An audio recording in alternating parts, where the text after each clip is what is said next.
technical issues in the rain. We appreciate additional charges in the case against the defendant Rex Heuermann. Obviously, at the onset, I will say these are just allegations. The indictment has just been filed. This is a case, court proceeding, and each and every one of these allegations. Previously charged murders of Maureen Brainerd Barnes, Melissa Barthelemy, Megan Waterman, and Amber Costello, which occurred in 1997, 1999, June of 2010, and September of 2010, respectively. So my intention now here today is to discuss those charges, discuss the contents of the bail letter, and then turn it all over to you all for questions. We have Deputy Chief Stan Grodsky. We have Stan Grodsky. We have, and then we have the commanding officer of the Major Crimes Unit, which includes the Homicide Unit, Sean Barron. So we want to thank all of them for their partnership. We want to thank the Homicide Unit for their continued efforts in this case. We have the Suffolk County Sheriff's Office here, and again, spoke with Sheriff Toulon. He's traveling out of state, so he couldn't make it. Agent Don Ansbacher is here. I want to thank the FBI for their continued assistance in this case. And then I don't believe they're present, but we have we want to thank the United States Secret continued assistance in this case. And then I don't believe they really did a fabulous job helping us to search an area of interest to us, and you know, they went above and beyond. So again, I want to thank them. I frequently neglect to thank my own team, so I'm going to take the opportunity to thank them. We have, you know, Chief Zacharies. We have. I want to thank them. I want to thank our ADAs, many of whom are working on this case. You heard from Nick Santamartino. New charges, but for the original Gilgo 4. And this is what this case is about. We don't ever forget that. This case is about the victims and their families, and hopefully providing them with that small measure of closure. And you know, the families have been, you know, nothing short of incredible. The way that they continue to support their loved ones and each other is really inspiring to us, and really us to keep. So again, I know I mentioned a lot of names. I know I went through a lot of agencies, but I just don't do that because it's the polite thing to do. I do it because it's the right thing to do, because they've really helped us instrumentally and will continue to help us going forward. Now, I'll just, before I get into the individual murders, the two new charges, what I want to talk about is at the time of the initial arraignment of the three out of the 4 Gilgo 4, and then at the superseding arraignment on the charges pertaining to Maureen Brainerd Barnes, and the Gilgo 4 was completed. At that time, you know, we said that we were going to continue to investigate this case, that the grand jury with regard to the Gilgo 4 is over, but the case continues. The criminal prosecution continues, but the investigation continues, and that investigation has been expanded. The investigation has been expanded both to the bodies that were found on Gilgo and beyond. That's what we said. And I think that has come to fruition today with these 2 new cases, or new charges. First off, with regard to Jessica Taylor, you know, that her body was recovered on July 26 in 2003 off of just west of Halsey Manor Road in Manorville. She was found on her back. She was decapitated, and her hands and arms were severed just below the elbows. Notably, a tattoo that she had been obliterated with a sharp object. 8 years later, her arms and skull were found on Ocean Parkway. Those remains were found on the same side of the road on the Ocean Parkway as the Gilgo 4. They were found less than a mile away from the remains of the Gilgo 4, and all of the 5 remains were located within 50 feet of the roadway. And I think you see that the graphic on page 5 of our bail document illustrates that. Jessica Taylor was last seen July 19th in New York City. She was working as a sex worker We know from from our investigation, from a number of financial records and other records, that the defendant, Rex Heuermann, was in New York City on July 19th. Jessica Taylor last spoke to her mom on July 21st, and then that was about 8:41 p.m. Then less than 2 hours later, her phone call made its last outgoing call, and we heard no more from Jessica or from her phone. The family alerted law enforcement on July 25th when she failed to return to her home for her mom's birthday, and then shortly thereafter, on July 26th, Jessica's body was recovered. At that time, the Suffolk County PD did canvass, and they spoke to witnesses, and the witnesses had observed the night before, about 13 hours prior to the 911 call, they saw a dark-colored pickup truck backed up in the vicinity of off of Halsey Manor Road, where Jessica's body was eventually recovered.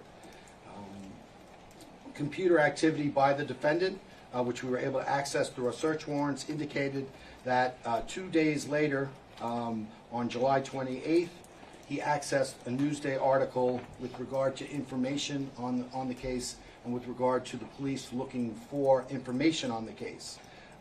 That search was erased, but we were able to recover it. 1 day later, on July 29th, notably, the defendant was seeking to purchase a new Chevy Avalanche truck, notwithstanding the fact that he already had a dark-colored Chevy Avalanche truck, which was only approximately 4 months old at the time.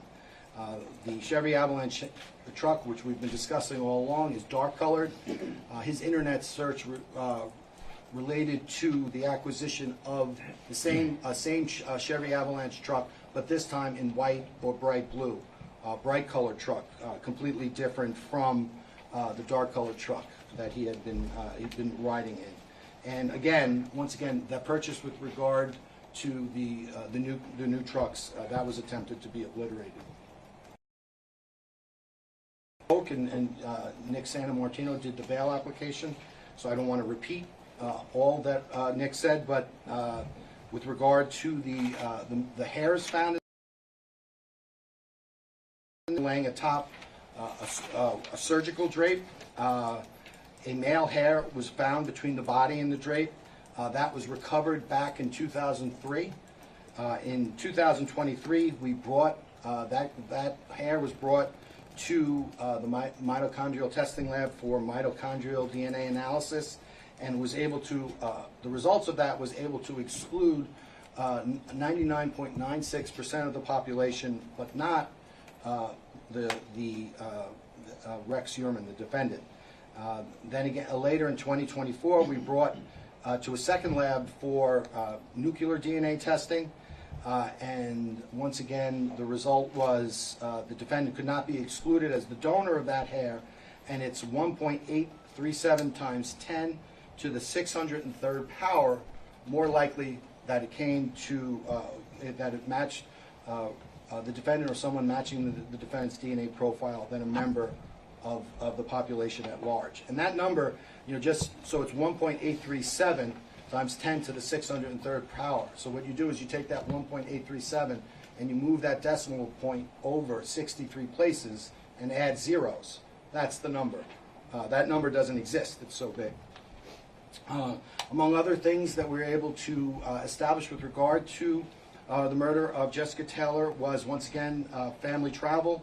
We were able to determine that at the time of the disappearance and death of Jessica Taylor, once again, the defendant's family was out of the state. They were staying at a resort known as Smuggler's Notch in Vermont. We were able to corroborate that information through witness statements, photos, and phone and financial records. In addition, there was a hard drive that backed up to a Palm Pilot, which was the defendant's date book, and in that, and again, this is chronicled in the bail application, but in that date book, it's indicated that his wife is in Virginia at Smugs from July 20th through July 27th, and that's page 14 of the bail document. With regard to the 1993 discovery of Sandra Costilla, again, on November 20th, 1993, two individuals, while hunting in that wooded area of Southampton in the vicinity of Old Fish Cove Road in North Sea, discovered her body. She was lying on her back with her arms outstretched over her head. Her legs were uncovered, and her shirt was pressed over her head. The victim suffered numerous sharp force injuries, 25 in all, which we believe were post-mortem, and these were injuries to her face, torso, breasts, left thigh, and in her vaginal area. Once again, we had hairs recovered from Sandra Costilla. This is chronicled in the bail application. There were two hairs from Sandra Costilla's remains that are of particular significance in this case. One was a female hair that was recovered from the victim's right arm, and one was a male hair that was recovered from a tape lip of one of the shirts that the victim was wearing that was pushed above her head. In 2014, about 10 years ago, the two hairs plus another female hair, which were found on Costilla, were sent to an outside mitochondrial DNA lab for testing, and at that time, John Vitroff was excluded as the donor of those three hairs. Once the task force began investigating Gilgo and related cases, those hairs were retested in 2023 and 2024 and compared with the defendant's known sample from the buccal swab that we obtained.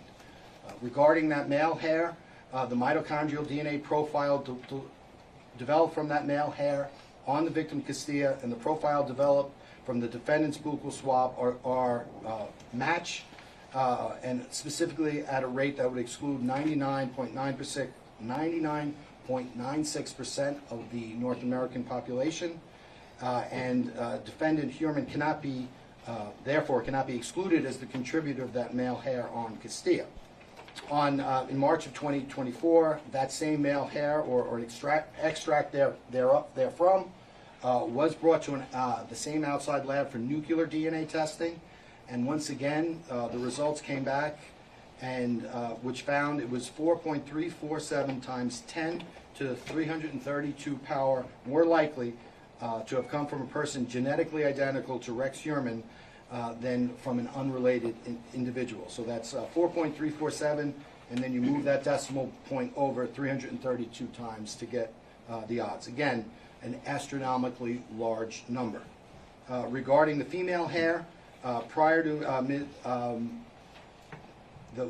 with regard to the female hair, one of the female hairs that was recovered on Ms. Costilla, prior to Ms. Costilla's disappearance, the defendant had been living with a female individual at his home in Massapequa Park.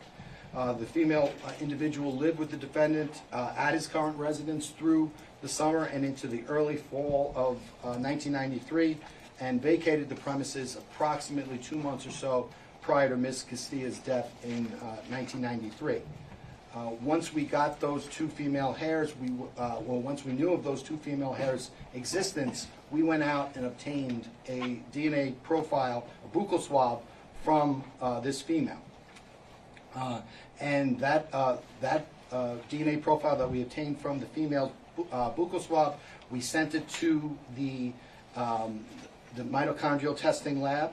And again, it was able to exclude 99.98% of the North American population as the contributor of said hair, but it could not exclude the female who was living with Rex Heuermann.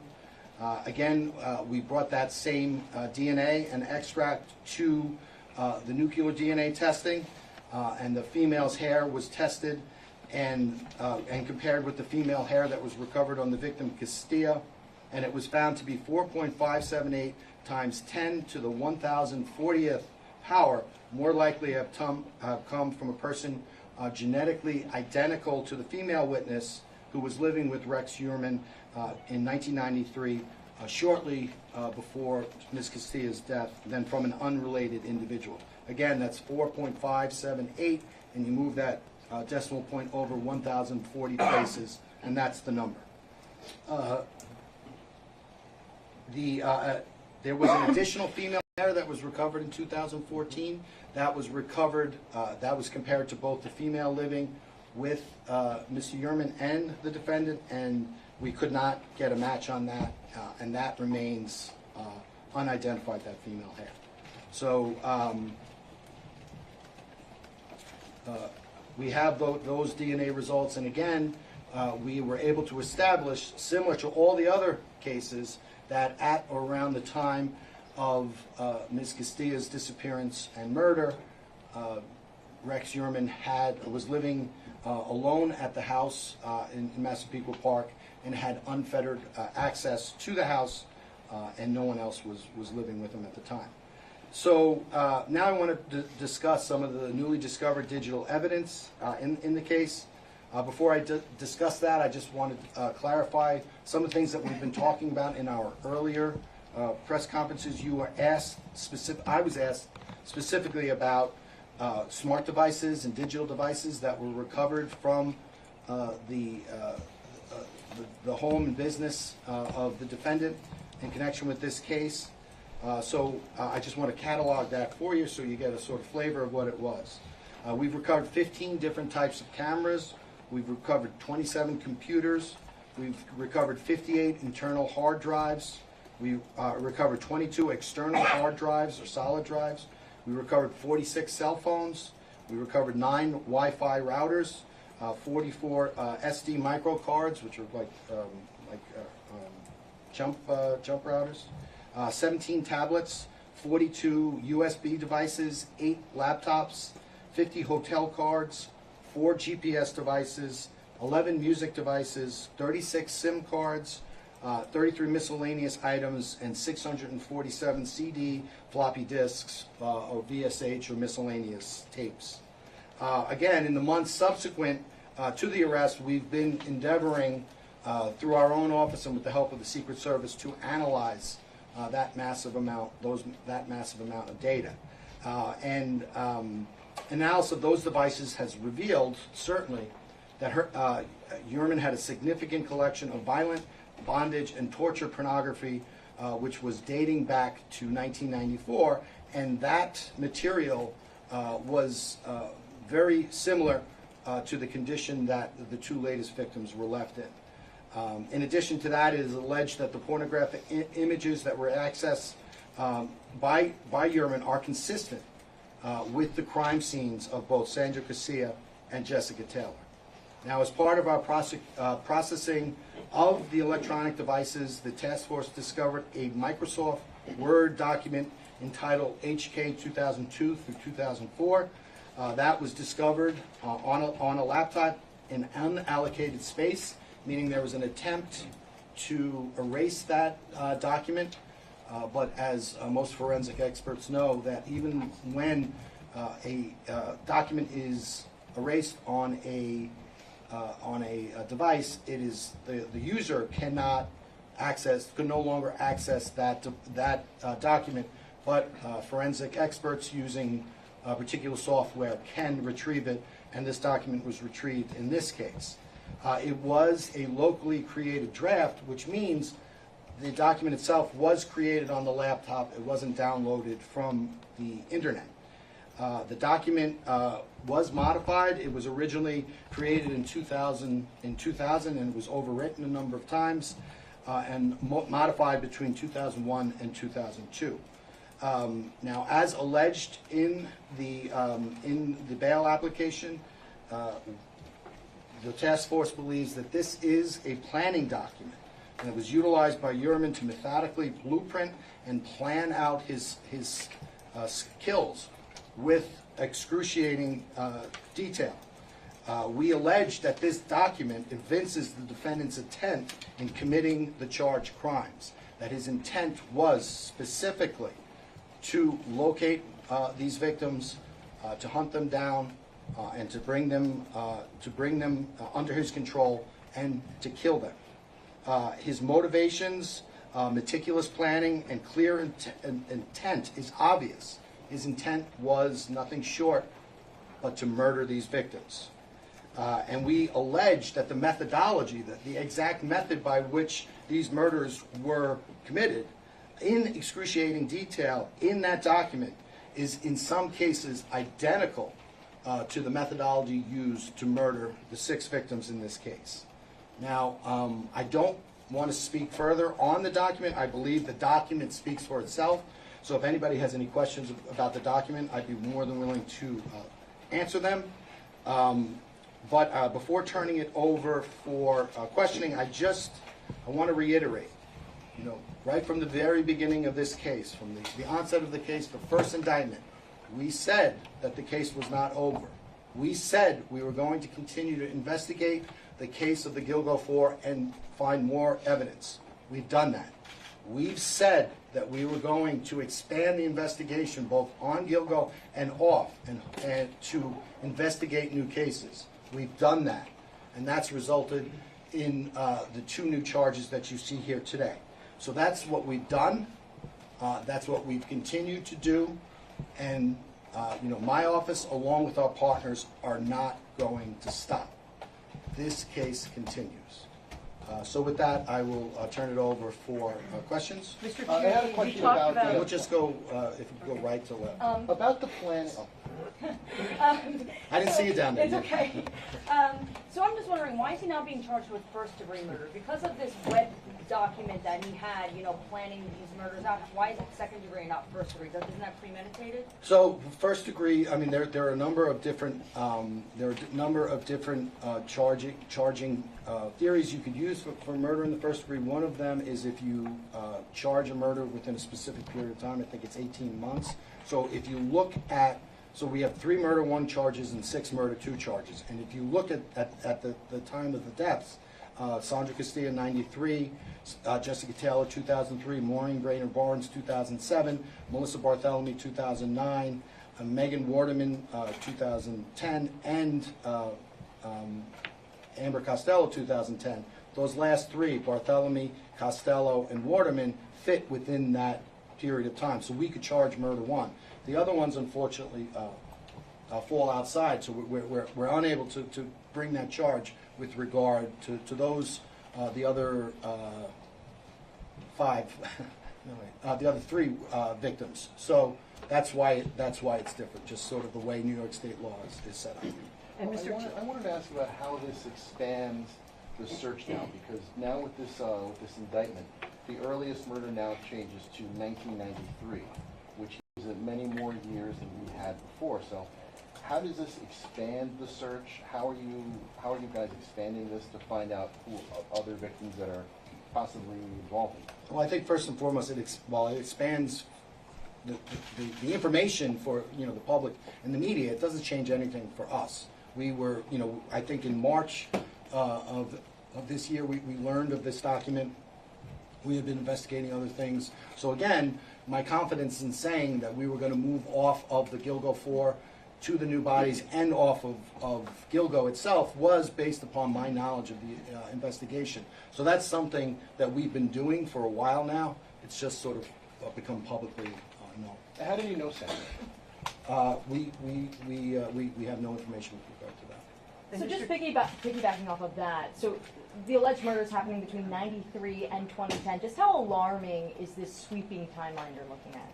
Well, I think this whole case in general is alarming.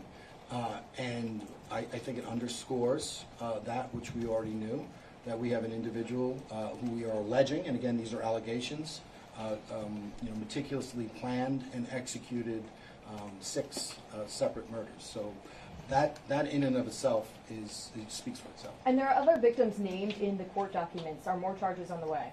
So we're going to continue. Again, we're going to continue to investigate. And we'll talk about whatever other investigation we're undergoing when and if we bring those charges.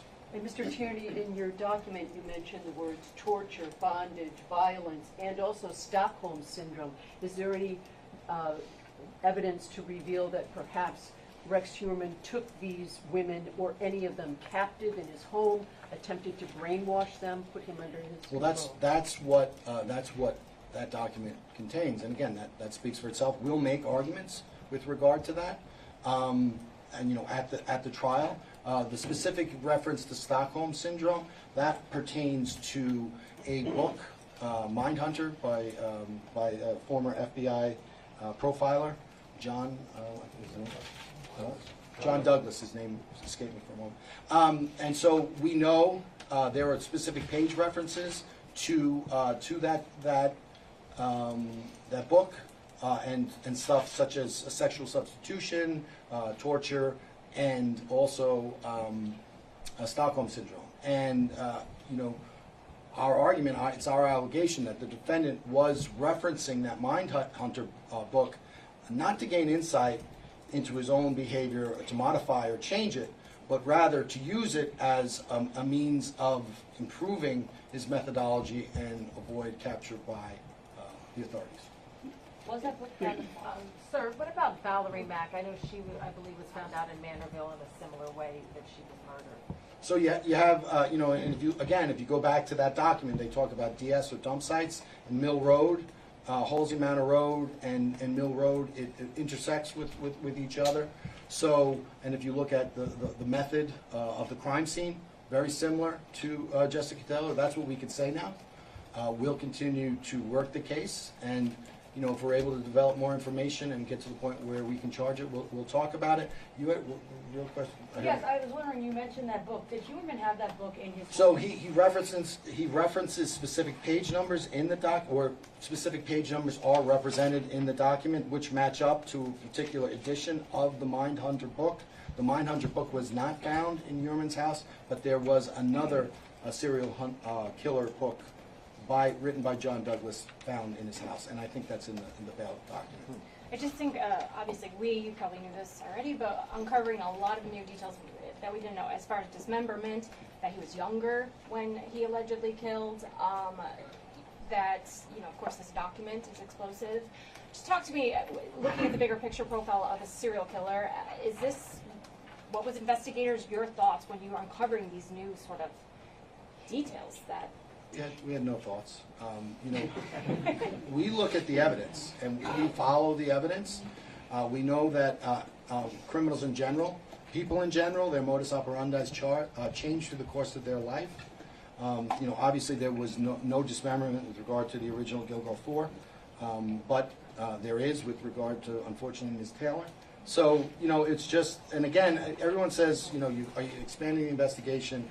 And we're doing it under the auspices of the Gilgo Task Force. But each new case that we look at, each new crime scene we look at it independent of everything, and then we make a determination. Where does that evidence leads us? Does it lead us to one particular suspect or another particular suspect? But we don't, get a list and say, okay, we're gonna automatically assume that certain people committed certain crimes. That's not the way to do it. That's not the way we do it. We look at and again, in the bail document, you talk about, if you want to know, and this is from John Douglas's book that the document quotes, you want to know who the painter is, look at the painting. And that is something that Douglas used to tell his investigators, and that pertains specifically to, if you want to know who committed the crime, look at the crime scene and the condition of the victim. And again, if you do that in this case, we would allege that the crime scene and the victims match very much with a lot of, first off, the document that we found, and also a lot of the defendant's internet activities and the bondage and torture type of pornography that he was interested in obsessively searching. So do you believe at this point that the murders were committed in his house? And could you also talk about the note he put in his in that document that was referenced in court? I'm familiar with the note. I'm sorry. There was I thought the ADA talked about something about, he said, if you do certain things equals more playtime. Oh, okay. So yeah. So that is referenced. What is the specific quote? Okay, more rest, more playtime. And so basically, what he's talking about is, well, what the allegation and what we would allege is the more rested, the participants are, the more you can get done. And he also talks about, or the document also talks about crime scene, and if you're sleepy and spending too much time at a crime scene, or your lack of sleep, your chances of making mistakes increase. So again, there's a lot of evincing of intent in that document. And what about where these murders took place? Any So there's, under some of the considerations was, in the document, it writes about tape not good, use push pins. And then once we received that document, we went back into the house and looking at the paneling in the downstairs basement area, we were able to look at it through infrared light. We were to establish a cordon off area where adhesive had been placed. So we're going to make certain arguments with regard to that at the time of trial. We also found an area where there were push pins into the drop ceiling. Does he make any specific references to victims in the manifesto? There's by name or there's by... a T1, a T1 and T2. We would argue that stands for target 1, target 2. Target 1, it says Megan with a question mark, and target 2, it says black, and then in parentheses unknown, I believe. You could look at the bail document. That pertains to specific victims. If you look at the timing of it, it wouldn't seem to pertain to Megan Waterman because it's too early in time. There is also a reference to phone numbers of potential victims. We've searched, and we usually block out our phone numbers. We kept that in the document because we've come to an impasse with regard to those phone numbers. So if any members of the public have information with regard to those phone numbers, we would certainly be receptive to receive that. So Valerie Mack, her death was mentioned twice in this latest bail document. Is Rex officially a suspect in Valerie Mack's death? I think that would be fair to say, yeah. That's fair to say. And isn't Mill Road where her remains were found? Yes. And Yeah. Taylor was closer to the Valerie Mack was, if you go down, you have Halsey Manor Road, and then Mill Road is like further, like as you said, away from the expressway, I believe, or the exit to the expressway. But in that same area, and Valerie Mack was a little bit further into the woods.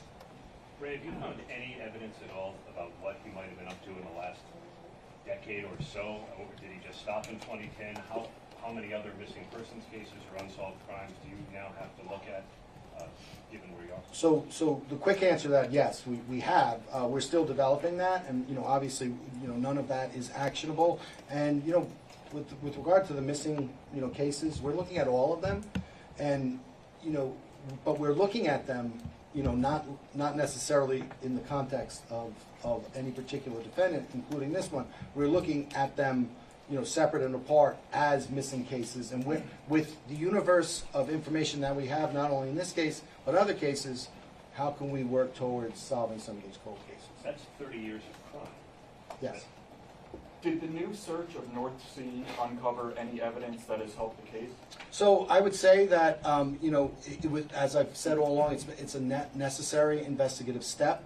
It's a huge area, and we felt that we needed to do that at some point in time. We wanted to do it before the summer, and the brush got real thick. So, we didn't know logistically how we were going to do it. We knew it was going to be difficult, but you don't not do something because it's difficult. And again, fortunately, our partners in the New York State Police, the Suffolk County Police as always, and the NYPD, their canine units went out and they did a fantastic job. We have so much gratitude to them for helping us out, but no new bodies were found.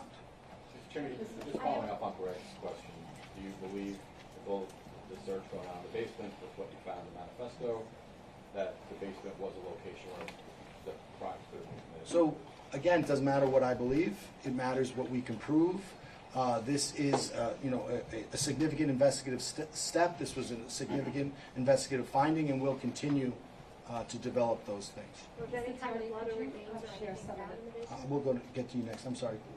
Could you say that again? Whoever said what they said?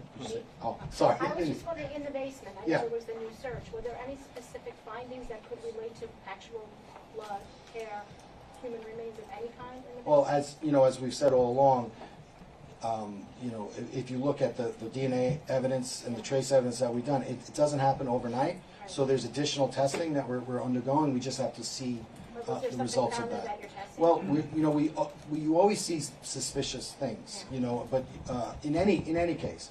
But is it is it a stain of something benign, or is it an investigatively significant stain? Only our forensic scientists can tell that after a lot of work. Thank you so much. Could you share any of the trophies that you found from investigation? Well, we in our bail letter, and we're pretty much constrained by our bail letter to what we could publicly disclose. We found other information which will be disclosed at the time of trial. So we're not gonna get into it, and that's not to say they exist. We're just not gonna get into it. We can't. Ethically, I'm really enjoying talking about it. Could you Can you tell us when the document on the laptop was first discovered, and is that what prompted the research of the house recently? Again, in any effective investigation, it's never just one thing. Certainly that was something that was significant and led us in among other things in that direction.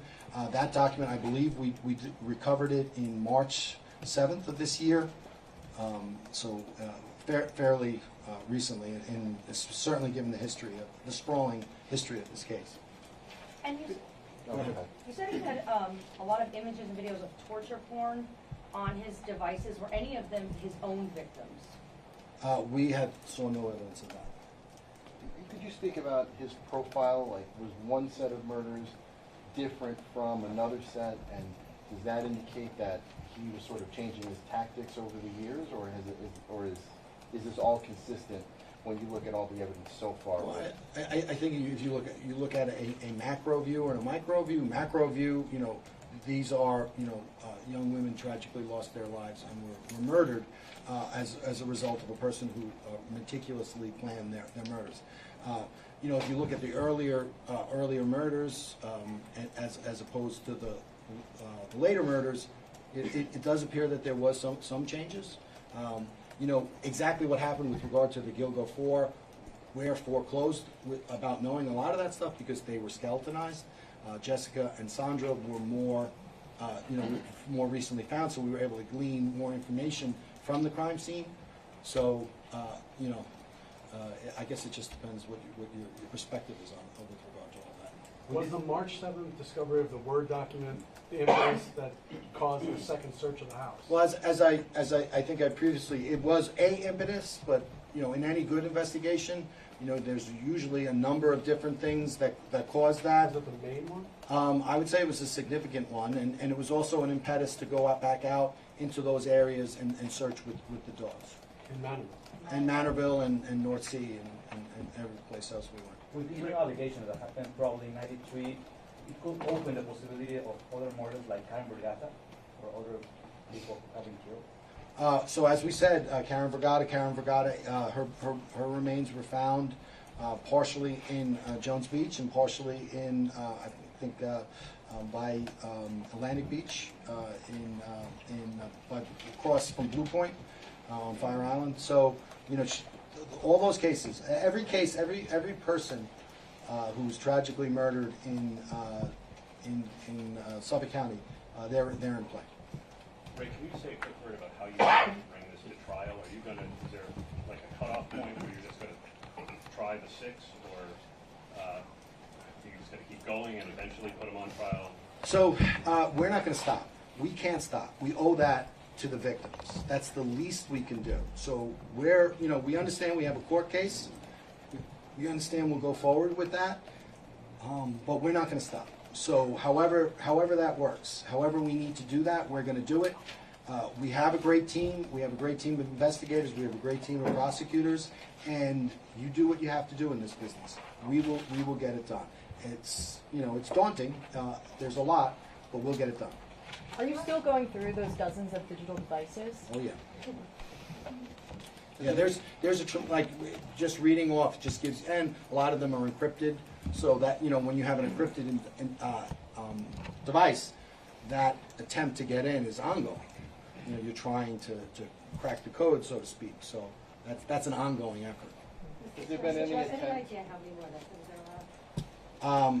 You know, I'm not going to discuss. I'm not going to discuss that again because my speculation, my thoughts, don't matter. What I can prove in court, speak through an indictment. I will talk about these 6 because you know these are allegations at this point. We look forward to proving those allegations, but they are mere allegations at this point. Has there been any attempts recently to talk to Rex or his lawyers and say, hey, look, can you just tell us who you killed?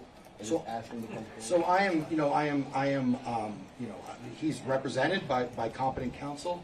I cannot ethically reach out to the defendant, so I wouldn't, and even if I was inclined, I cannot. So we'll speak through his attorney, and, you know, there's in any case, you know, there's always a dialogue between the defense and the prosecution, or at least there should be. And, you know, myriad of topics are discussed on a daily basis, which should remain private between the parties.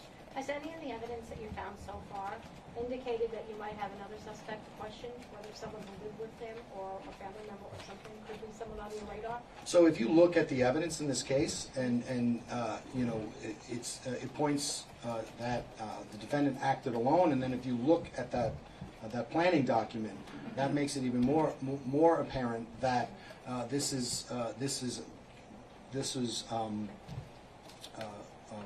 the 6 charged cases were meticulously planned, and they were done at a time when the defendant knew he would have both access to the victims and other people would not be around. Thank you. Okay. I believe one of the victims are going to speak, so we're going to give some of the victims, whoever likes to speak, the opportunity to do that. Thank you very much. Thank you so much.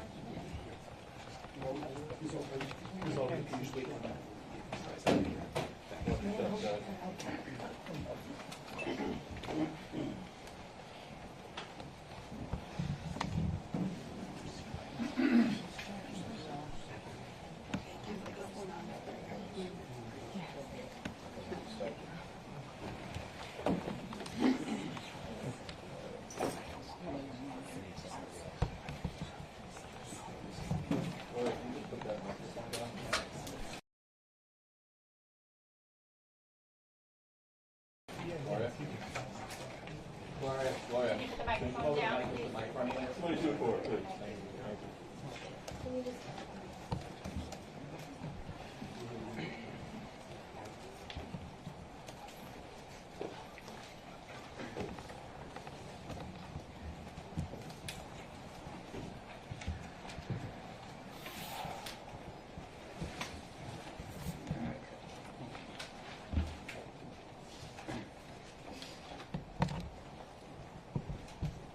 Good morning. I'm Attorney Gloria Allred. I represent the family of one of the latest victims for whom there has been an indictment of the defendant, and that is Jessica Taylor. I am the only attorney representing the family of Jessica Taylor and the only one authorized to speak about Jessica Taylor. In addition, I represent the families of 3 other victims, Megan and Melissa and Maureen. Some of the family members of those other victims are also present today, so I'd ask you just to raise your hand if you are a family member of Megan, a family or friend of Melissa, and a family member or friend of Maureen.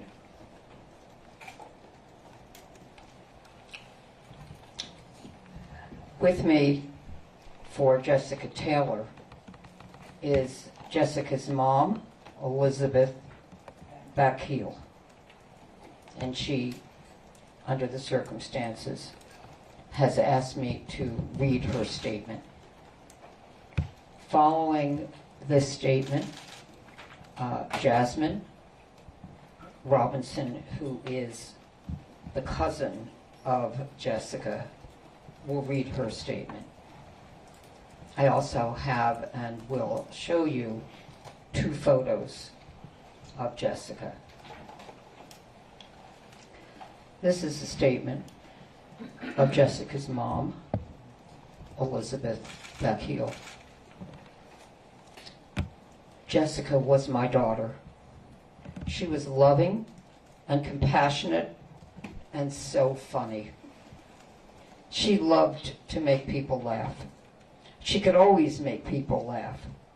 She tried very hard in school. Jessica had 2 brothers, and they would always play together. She and her brothers were very close. Jessica loved riding her bike. She loved playing board games, Monopoly, Chutes and Ladders, Candyland. She loved playing cards, especially spades and rummy. She loved cartoons. She loved to sing. She would sing along with the radio and was in the choir at church. She loved to cuddle with me and her brothers when she was younger. They would pile on the couch and watch TV together. I miss how she called me Mommy and Mama. It's a tragedy she never had children. Jessica would have made a great mother. She loved kids and loved working with them. She worked in the inner city with the kids in summer camp as an aide. She loved supporting kids and helping to take care of them. My family and I would like to thank the law enforcement and the District Attorney's Office for all of their hard and diligent work on my daughter Jessica's case. Jessica, my darling daughter, you will never be forgotten. You will always be missed. You will forever be in our hearts. And this is a photo of Jessica when she was how old? 5 or 6 years old.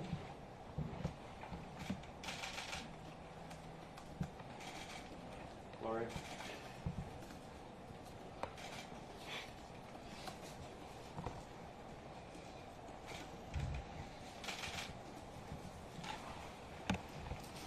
And 16. This is a photo of Jessica when she was approximately 16 years old. And this is her mom's favorite photo.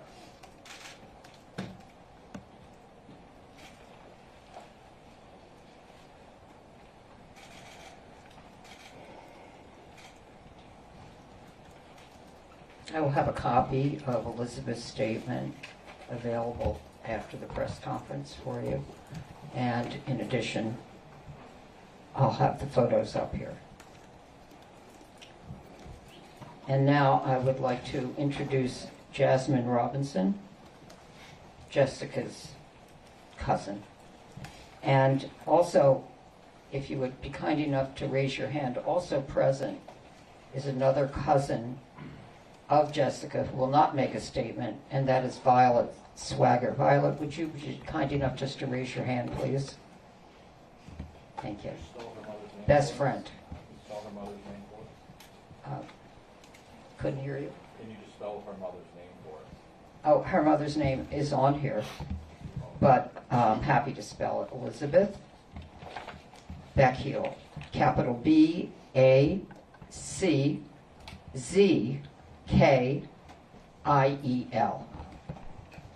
Thank you for asking. Jasmine.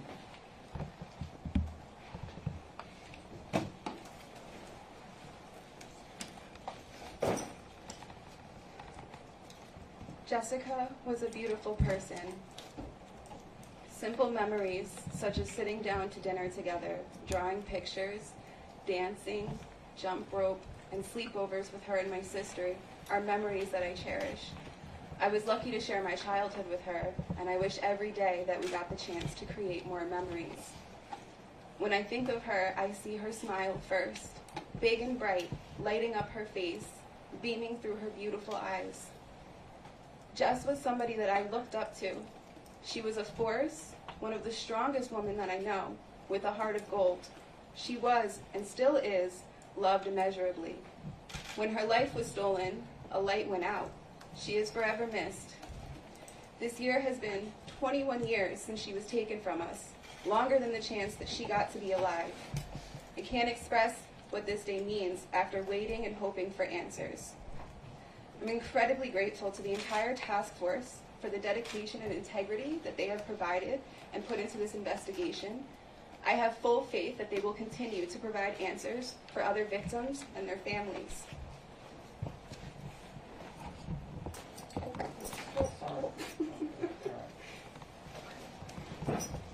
They will not be taking questions, but if you have a few for me. Pardon, I couldn't hear. Can you just, Jasmine, spell her name, please? Yes, Jasmine Robinson, Jasmine, Robinson, Robinson.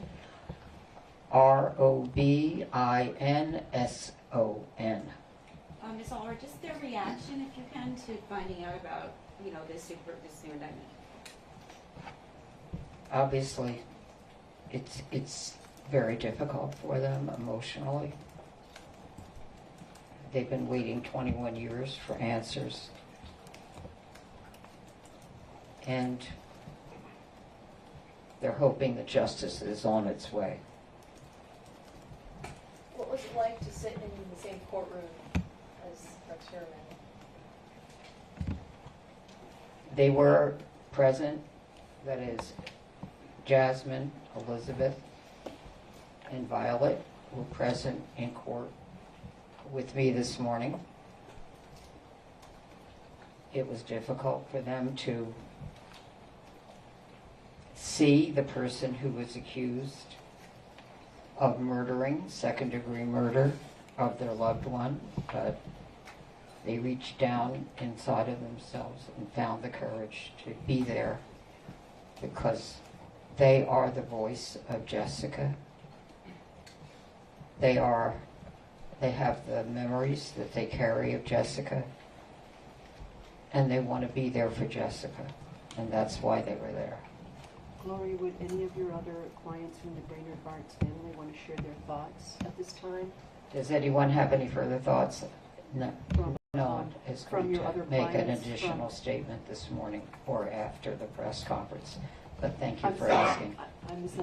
I'm sorry, I couldn't hear you. Okay, your other clients from who we met the last time, the Brainerd Barnes family, were asking about that. Yeah, they have no additional statement at this time Could you spell because they want the focus to be on Jessica today, which is understandable.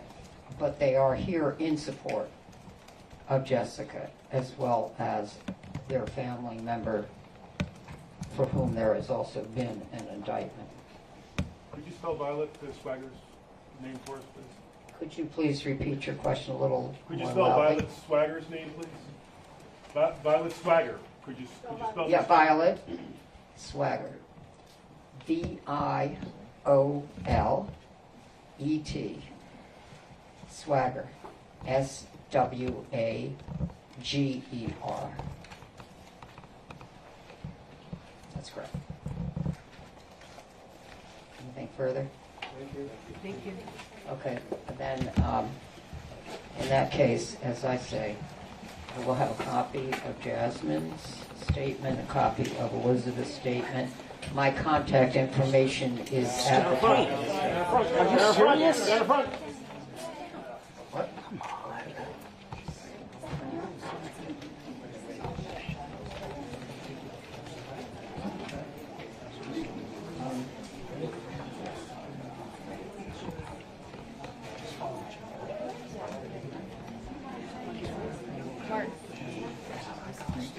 No, I got it. I'm going to leave these right here,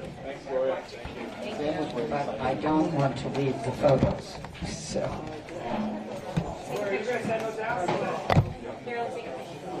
Yeah.